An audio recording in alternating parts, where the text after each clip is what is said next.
Le goût d'entreprendre, Doris Pradal. Et seconde partie du goût d'entreprendre avec Jérémy Dols de France Tombale. Bonjour Michel Dagras. Bonjour. Merci Michel de nous rejoindre. Vous êtes un de nos précieux référents éthiques sur Radio Présence.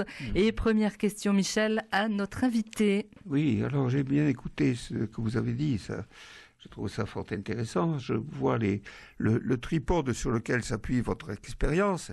Il y a d'abord choix de ce que veulent les clients, un accompagnement, avez-vous dit, à ce propos, puis la fabrication et la pose.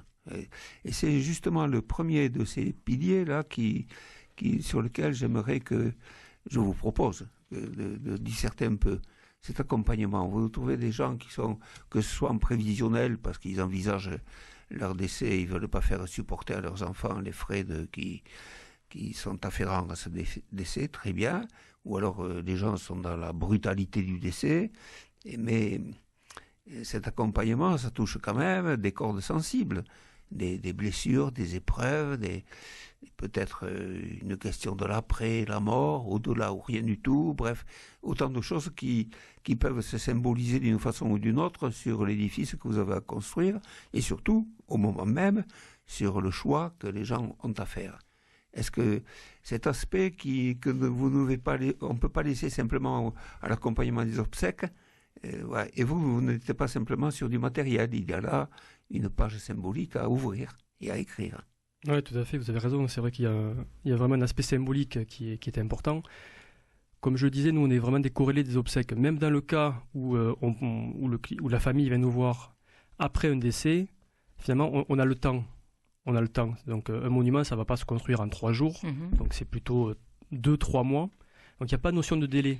Et c'est ça aussi qu'on veut faire comprendre à nos familles, c'est qu'on croit toujours qu'on est obligé de tout choisir au moment des obsèques. Non. S'il n'y a pas de monument qui est en place, ça va pas se faire avant les obsèques. Donc la priorité aux obsèques et à l'organisation. Et ensuite, bien plus tard, peut-être 2 mois, 3 mois, 6 mois plus tard, on peut faire un choix mûrement réfléchi, beaucoup, sans précipitation, pour la partie monument. Alors, comme vous disiez, effectivement, le monument, c'est un petit peu la suite de l'obsèque et ça va accompagner les familles dans leur deuil. C'est pour ça qu'on propose une gamme de produits qui sont alors certains très religieux. Donc, on a des monuments musulmans, israélites, catholiques, etc. Certains beaucoup plus neutres, certains très simples, d'autres beaucoup plus compliqués. Donc, on accompagne les clients dans ce choix-là, alors, en fonction de leur budget, mais aussi en fonction de leurs croyances. Et c'est là où on va les conseiller, mais effectivement, nous, on n'intervient que sur la partie, disons, matérielle. Voilà. Oui. Et souvent, les familles savent ce qu'ils veulent. D'accord. Nous, en fait, ils ont souvent passé déjà beaucoup de temps sur notre site. Ils ont fait des simulations. Donc avec nous, au moins, ils savent qu'ils rentrent ou pas dans leur budget. Donc ça c'est clairement indiqué. Il n'y a pas de surprise. Il n'y a pas de surprise. Il n'y a pas de surprise. Mais je disais, il y a vraiment... on n'est pas on n'est pas à 100% dématérialisé et c'est pas ce qu'on veut. C'est pas du tout le concept. Le concept, c'est... Il y a une première étape où on laisse tranquillement les familles se déplacer sur notre site, regarder un petit peu ce qu'on peut faire, ce qu'on peut pas faire, les tarifs, etc. Une fois qu'ils ont sélectionné un modèle qui leur plaît et qui rentre dans leur budget, ils font eux-mêmes le choix de soumettre ce projet à notre conseiller. D'accord. Et là, à partir de là, il y a vraiment une relation de conseil, notamment avec notre directeur commercial Jean. Et là, il y a vraiment un échange qui est fait, oui, le conseil, et un suivi. Le conseil n'est pas tellement sur le choix, il est beaucoup plus sur la réalisation. Parce qu'ils ont eux-mêmes leur option religieuse, spirituelle ou matérialiste, que sais-je. Bon, vous êtes donc dans une posture de tolérance par rapport à cette diversité humaine, spirituelle ou autre. Et l'accompagnement, c'est permettre que cette spécification d'une foi ou d'un athéisme puisse s'exprimer sur le monument. Et on est très à l'écoute de ce que demandent les familles. Voilà. Je donne un exemple. On a eu beaucoup de demandes sur des monuments plus simples, plus naturels, disons. Et on a du coup mis en place une offre de monuments paysagers, végétalisés. Donc là, c'est quelque chose de très simple. C'est-à-dire qu'on a un encadrement en chêne, brut, Et au milieu, on fait intervenir nos partenaires paysagistes pour venir faire un petit jardin. Voilà. On a eu beaucoup de demandes sur ce type de monument. Donc on a donc décidé de le proposer. C'est ça. Et voilà, donc chacun effectivement doit pouvoir vivre son deuil et traduire sur la sépulture. En l'occurrence, c'est la manifestation qu'une vie continue, les plantes poussent, les fleurs éclosent, etc. D'accord. Jérémy, le marché des obsèques de manière globale, c'est 2,5 milliards d'euros par an. C'est un marché énorme. Comment se porte justement le marché du funéraire ? Malheureusement, plutôt bien, j'ai envie de vous dire. Non, mais c'est un marché qui est en croissance. La démographie est ce qu'elle est. Donc, malheureusement, c'est un marché qui se développe. Sur les 2,5 milliards, il y a quand même une grosse partie qui est sur les obsèques. Ouais. Je dirais 70%. Et le reste, c'est les monuments et les accessoires. Accessoires, je parle de plaques funéraires, urnes-vases. Vous voyez une progression différenciée entre les enterrements classiques, habituels, traditionnels, et puis l'incinération ? Oui. Enfin, en tout cas, nous on n'a pas une vision pour l'instant, une antériorité très longue. Hein. Ça fait une petite année, disons, qu'on est sur ce secteur. Mais effectivement, toutes les statistiques vont dans ce sens. Et l'incinération prend une place importante. C'est pour ça qu'on propose aussi des accessoires, notamment des urnes funéraires, et aussi des monuments cinéraires, voire des monuments mixtes. On peut à la fois avoir un corps et aussi une urne. Et le monument cinéraire, c'est une question de dimension par rapport au... tout à fait. D'accord, c'est des monuments qui ressemblent aux autres, qui sont en granit aussi, mais qui font en général 60 sur 60 cm. Vous cassez les codes, réellement. Comment vous voient vos concurrents ? Vous avez des retours ? On commence à avoir quelques retours, parce qu'on commence à parler de nous dans la presse, etc. Donc on commence à avoir quelques retours. Mais nous, on trace notre route. Non, je pense que la concurrence de son est saine. On apporte une différence par rapport aux autres. On est aussi conscient qu'il y a plein de familles qui ne pourront jamais acheter leur monument en passant sur notre site, bien qu'effectivement, comme je le disais, il y a vraiment un accompagnement après qui se fait avec un conseiller. Finalement, c'est pas très différent d'être à distance ou de regarder un catalogue finalement chez un pompe funèbre. Mais bon, on sait très bien qu'il y en a qui franchiront pas le cap, donc on n'est pas là pour convaincre tout le monde, mais on est là pour s'adapter à certaines familles qui avaient envie, je pense, d'une expérience différente. Parce que c'est vrai que l'expérience d'aller en pompe funèbre, choisir ce monument, il y a plus sympa comme expérience, clairement. Oui, donc, qu'on puisse se dire. On croise des familles en deuil, voilà.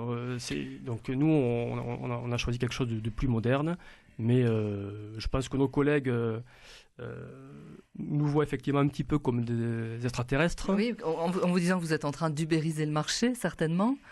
Oui, bon, ça c'est vrai que c'est le terme à la mode. C'est le terme à la mode, absolument. Mais nous, on ne se pose pas vraiment ces questions. On essaie d'être à l'écoute des familles et de leur apporter une alternative. Voilà. D'accord. Et vous employez beaucoup de monde, vous, dans votre entreprise ? On est 6. Vous êtes 6. À l'heure d'aujourd'hui, on est 6. On a beaucoup de demandes. On a du mal à répondre aux demandes. On a eu, par exemple, sur le mois de mars, 150 familles qui sont venues vers nous avec un projet sérieux. Donc, on est en train de recruter. On sera 9 d'ici la fin de l'année. Vous recrutez quel type de profil ? Surtout des gens qui ont une grosse expérience dans la marbrerie funéraire. Ah oui. Donc pas forcément dans le funéraire au sens large, on cherche vraiment des spécialistes en marbrerie funéraire, donc qui ont fait de la pose, qui ont fait du conseil.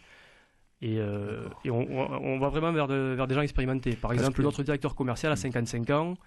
Je recrute quelqu'un qui arrive lundi, qui a 30 ans d'expérience, qui a 58 ans. Voilà, on va chercher vraiment des gens expérimentés. D'accord, ouais. Parce que c'est le travail de la pose qui préoccupe aussi, parce que ça suppose des gens qui sont capables de... Tout à fait. Mais pour la pose, on a structuré un réseau national avec des partenaires. Oui, donc ce n'est pas simplement les 6 avec lesquels vous êtes. D'accord. Oui. On a en interne une personne qui est responsable des poses, qui connaît parfaitement, qui a déjà posé, qui a une grosse expérience en pose de monument. Et on s'entoure de partenaires que des professionnels du funéraire, pour poser nos monuments partout en France. Donc on a un vrai réseau de partenaires. Michel, une dernière chose. Quand on fait un bon travail, on l'aime. Si je vous pose une question qui peut paraître bizarre, mais éprouvez-vous des joies dans votre travail? On essaye, non, on éprouve de la joie quand les familles sont satisfaites. Voilà, et quand on a l'impression d'avoir fourni un vrai service. Vous avez des retours? Oui, on a des retours. On a des retours qu'on publie d'ailleurs sur notre site. On demande à chaque fois qu'on a terminé une pause, déjà on fait un reportage photo qu'on envoie aux familles, une fois que la pause est terminée, en leur disant voilà votre monument. Et ensuite on leur demande leur avis. Qu'est-ce que vous avez pensé du service? Qu'est-ce que vous avez pensé de France Tombale, du monument? Et ces avis, on les publie tous sur notre site. Et à l'inverse, quelles sont, s'il y en a, des difficultés? J'imagine que votre travail, c'est pas un parcours sur un long fleuve tranquille. Il doit, comme dans tout métier, toute entreprise, il y a des moments difficiles, des passages, des caps, des épreuves, des traverses. Quelles seraient, à ce moment-là, chez vous, les difficultés principales, s'il y en a? Pour l'instant, les difficultés principales, c'est de répondre à la demande. Donc, dans l'immédiat, c'est vraiment ça qu'on cherche à résoudre en s'entourant de nouveaux collaborateurs. Et ça, on est en train de le faire. Et de grandir. France Tombale et International Tombale, ou vous y réfléchissez ou pas? Non, on a bien choisi le nom du site, de l'entreprise.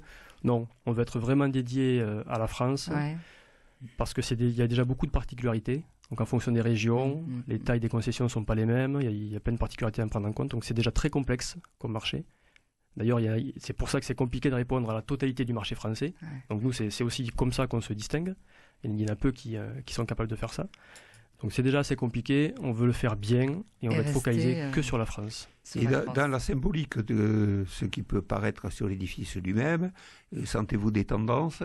Est-ce que la part religieuse stagne, diminue, grandit, ou autre chose qui est pris aussi dans ce mouvement de croissance ou de descente? Alors je le disais, avec notre petite expérience, on va rester humble, on a vendu à peu près une centaine de monuments, en tout cas on va passer les 100 au mois d'avril. Ce qu'on sent comme tendance, il y a différents types de familles. Il y a les familles qui vraiment ont des petits budgets. Et là, effectivement, c'est le prix, finalement, qui va guider le choix. Ensuite, on a des familles où le budget n'est pas prioritaire. Et là, à ce moment-là, ils ont souvent une vision de ce qu'ils veulent. Et effectivement, là, on est plutôt... on peut être dans des choses très religieuses, effectivement. Bien que la tendance, à mon avis, est plutôt à l'érosion des choses très marquées. Et ensuite, on voit des émergences, comme je disais, avec les monuments paysagers. Et c'est aussi vers ça, nous, qu'on veut aller, c'est-à-dire faire, bien sûr, le traditionnel et bien le faire, donc les monuments en granit notamment, mais aussi avoir une ouverture vers des choses un peu nouvelles, tout en respectant, on est dans un monde du deuil, des obsèques, on ne veut pas casser les règles, quoi. Mais on veut apporter de la modernité. Jérémy Dolz, merci. France Tombale, c'est le nom de votre entreprise. On vous trouve et on vous identifie facilement sur le net. Merci à vous, Michel Dagras, pour votre intervention. Merci à vous de nous écouter. Vous nous écrivez, c'est facile, entreprendre @radioprésence.com.